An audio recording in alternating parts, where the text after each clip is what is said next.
efforts.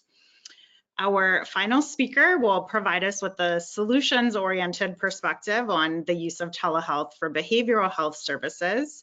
We're joined by Manuel Arisso, Chief Network Officer and President of the Employer Division at Carelon Behavioral Health. Manny is a leader in healthcare, specializing in innovation, public health, health strategy, behavioral health, and healthcare integration.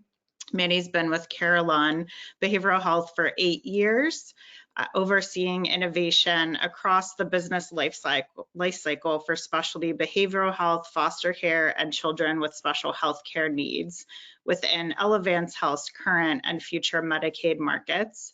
And in his current role, he's also responsible for continuing the development and execution of a robust network access strategy to drive improved network performance and access to high quality integrated care. We're so grateful to have him with us today to share Carelon's comprehensive approach to using telehealth to help solve behavioral health issues.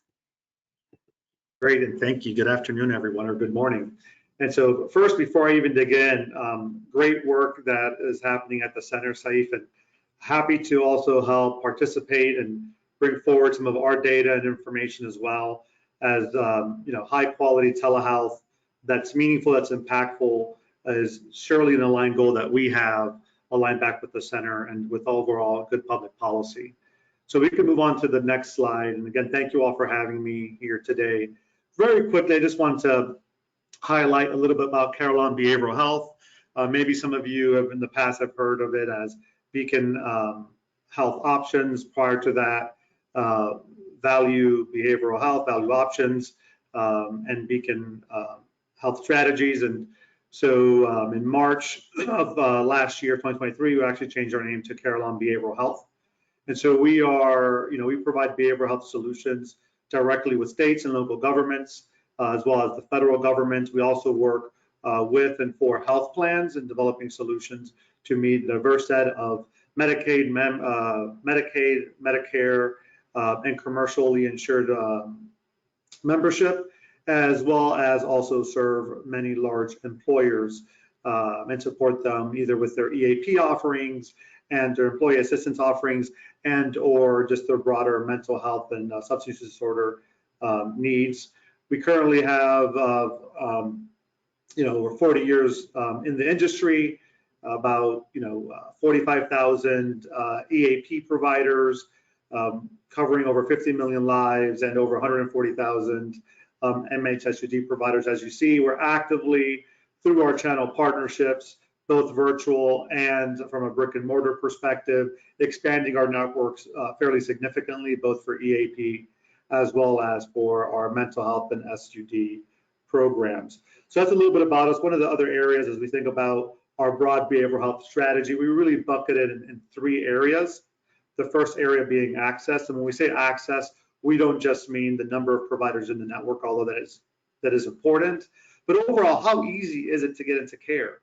Do we understand the care patterns and the data to make the experience seamless and easy for someone to get into care and stay in care? And of course, telehealth is a significant opportunity connected with that.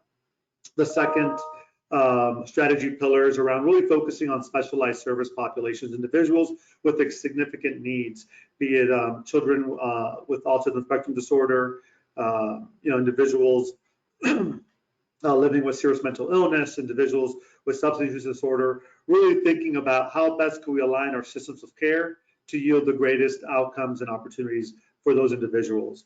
And the last kind of pillar or strategic pillar that we have is really around crisis. How do we support our communities in crisis, be it fires or floods or hurricanes, or be it when situations in our communities occur like a shooting or otherwise? How do we stand up immediate care, oftentimes telephonically, and come around and support those communities? While at the same time, how do we think about individuals in crisis and how do we mobilize crisis connected to that? We currently supporting 10 different states in their crisis systems, deploying and working through those crisis systems to ensure effective use of 988 and effective triage and care as well, which of course, again, has a telehealth component and angle to it as we think about, text and chat and, telephone conversations, as well as kind of virtual, through devices, to ensure that there's engagement, there's opportunity, but above all, there's high quality care that folks can get quickly when they need it. Next slide, please. So this slide here really depicts how we think about our overall solutions, right? We have, like I said, a robust network, existing network that sits there, but we also want to ensure that we have the data and the quality behind it, and that also aligns to how we think about paying and expanding solutions. And so when we say digital solutions, yes, a big part of that is telehealth and virtual care, but another big part of that as well is digital cognitive behavioral therapy, coaching programs, other items that maybe are self-guided and that may meet a need that's episodic or in the moment that we could then help solve for and create capacity in other areas. So really being thoughtful around what is the engagement model, what is the need an individual is having, meeting that need at the appropriate type of care, and then also level of care. So as a part of that, thinking even about things like residential treatment, right?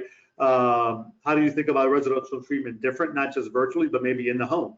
So again, part of it may be delivered virtually, part of it being delivered in the home face-to-face as well. So back to the point that was stated around how do these things become more hybrid, and the opportunities arise to deliver quality care, expand access, while at the same time making sure that the modalities are effective and drive and make sense, yielding for better quality outcomes, and then paying for those outcomes, right?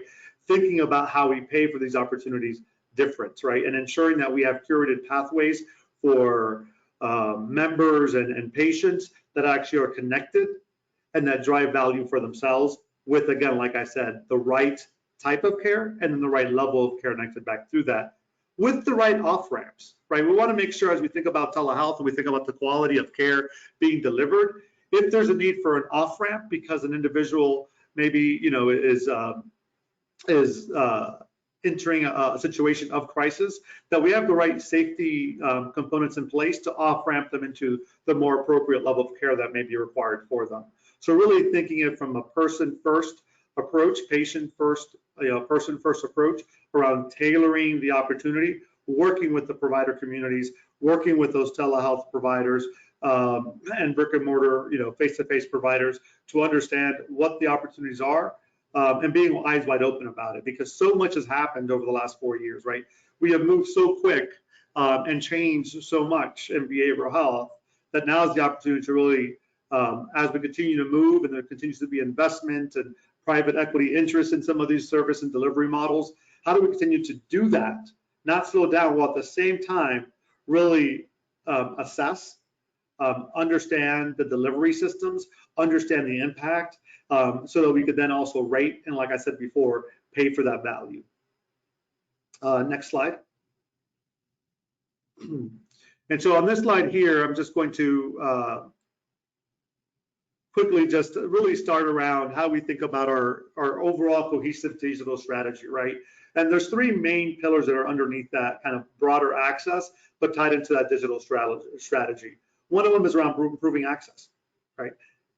How fast can I get someone into care in rural, non-rural areas, and also certain other types of specialties, right? Services that maybe are, you might be in a service desert for certain kinds of services. So how do we improve access? Meaningful way.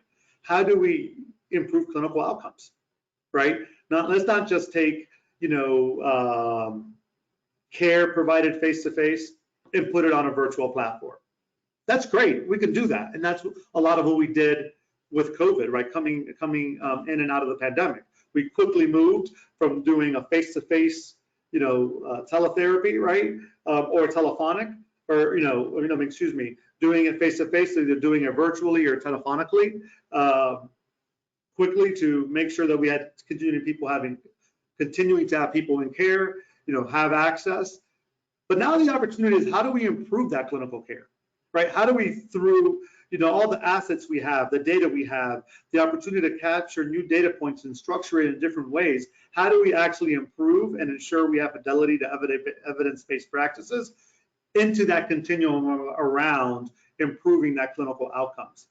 And the last piece of it all is really strengthening that member experience, that patient experience. How does it translate to the individual receiving that care, right? How does it translate to their resiliency? How do we ensure they're on a pathway that of recovery and resiliency? And how do we tie those things together? So that kind of, those are the benchmarks or the strategies underneath our overall digital solution. And so above that, going a little bit more detail, right, making it easy. How do we make it easy for providers, right? And how do we also advance our engagement models with our members, providers, patients, and making sure that we're investing in the right types of tools? And so very specifically, coming into COVID, we spent, we did a significant effort and investment on webinars and engagement and working with providers to deploy the policies and the PHE to ensure that folks continue to be in care, right? To ensure that providers knew how to engage, what to do next, how to work, where to go, what the changes were.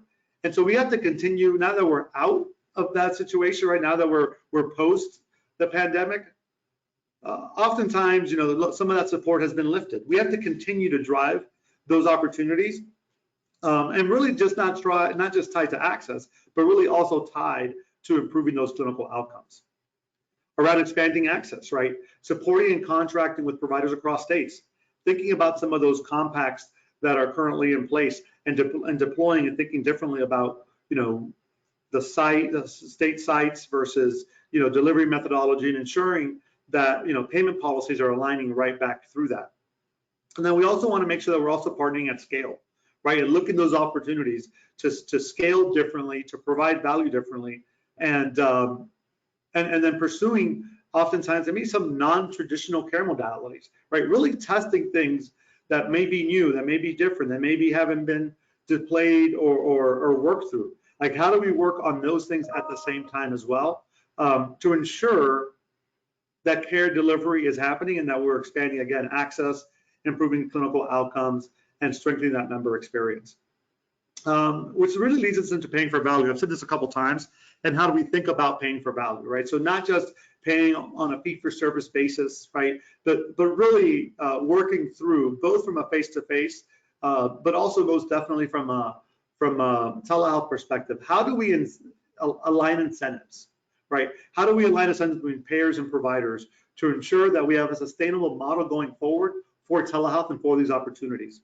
How do we pay for, access guarantees, getting folks into care really quick? How do we pay for not just access to the first appointment, but second and third appointments? How do we move to value-based payment arrangements that take a look at measurement-based care, take a look at functional improvements, take, not just HEDIS and, a National Quality Forum and other types of things into account, but also look at new novel ways of measuring telehealth quality, and again, pay for those things, right? I spoke to around speed to access, incredibly important, but so is therapeutic alignment, right? How do we ensure that that is also existing? And again, aligning the things in a way that are going to drive improved clinical outcomes. And like I said, then paying for those things, right?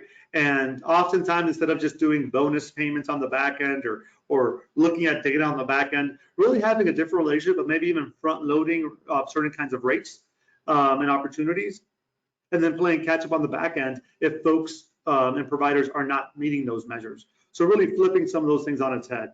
So that's really, so on an overall basis, our focus as it relates to telehealth and how we are looking, and not only looking, but currently implementing it, is with the lens of improving access, improving our clinical outcomes, and strengthening that member experience, and then doing so in a way that creates sustainability for providers and their overall business model associated with telehealth and paying for that value. And so thank you. Thank you so much.